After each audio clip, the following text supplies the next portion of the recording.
G'day. Well, what an eye opener yesterday. Someone shared with me that our brain actually gets rewired after abuse, long-term abuse. So I've shared with you I was brought up in a family environment where I was devalued. And then after 18, chose people, places, and things that continued to devalue me. And one of the parts, as in outcomes of that, is that I would question my own thoughts. I would question my own actions. I would question my beliefs. I would question my capabilities. I would question my skills. I would question my appearance. I would question every part of me, body, mind, and spirit, and doubt every part of me, body, mind, and spirit. And I'd never made the connection that this process of being devalued would change the the functions of my brain. I have worked with counsellors in regards to post-traumatic stress. So I've always been an anxious person. So I viewed that, I'm just an anxious person and that's it. So I went to YouTube last night, and there is many tools in regards to psychological sharing, breaking down what happens, and also tools to work with anxiety.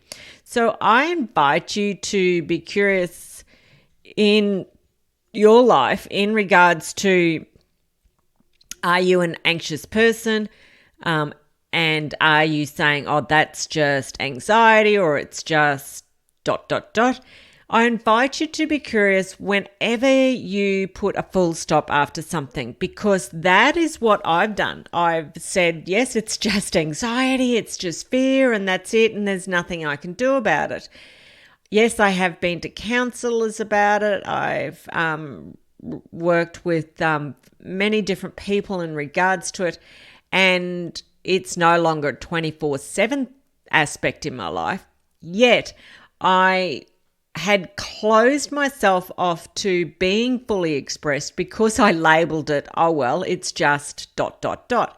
And with that, accepted it that is what I'm always going to live with. Whereas we can accept something in our lives just because it is, or just because it is not, without putting that extra connection with it that, you can't change it. Acceptance of what is just what is. It's not, oh, I have X, so I can't do anything about it, which is exactly what I was doing. So I invite you to be curious about, are you anxious? Are you a fearful type of person? Are there beliefs that you've put into your life, or that you're aware of, that you have, that perhaps someone else has put in you through devaluing relationships? I know someone can't actually put a belief in you. You have that belief about yourself. But from what I'm hearing and learning in speaking with different people, we take on these beliefs from these devaluing relationships. So I invite you, I encourage you, and I implore you, because it's not easy.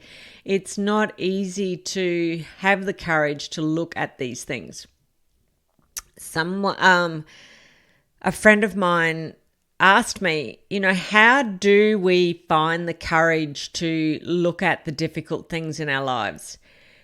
I would like to interview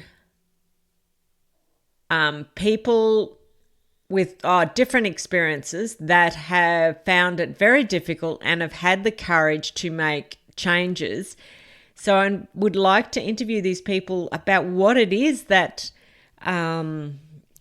they saw was their support, what they saw as had their back to make that decision, what they saw as being their guiding light. I see it for me is that I've always had this part of me that's grace. And this grace has always known me to be whole and complete just as I am.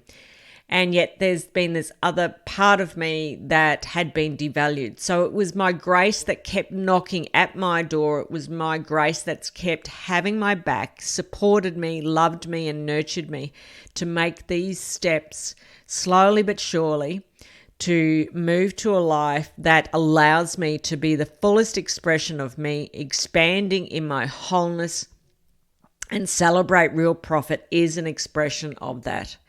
So I invite you to be curious about different aspects of your life. My name is Kerry O'Shea. Wherever you are in the world, have a great day and bye for now.